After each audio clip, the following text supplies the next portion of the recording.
Hello investors. Ngasidi investing bu khoida zaba ichil inausing gidama khwaidagi faba larik ahum haijage.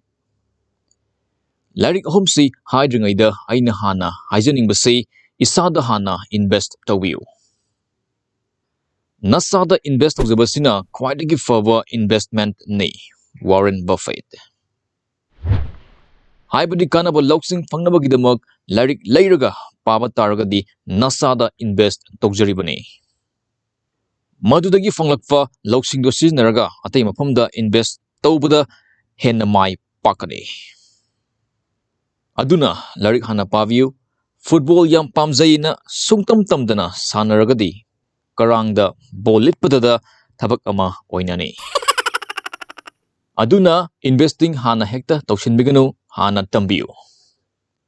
Investing course kumba yawang amdrasu larik paviu.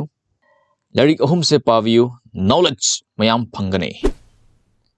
Number 1, The Intelligent Investor by Benjamin Graham.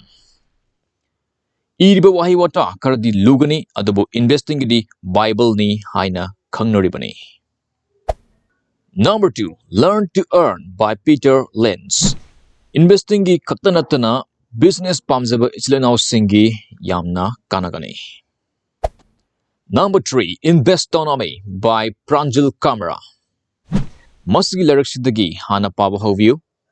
Iriba English yam laina khangbangamgani sungsoi suidana paviu. Leiba pambiragasu link description da pijaramge. Bye bye. Take care.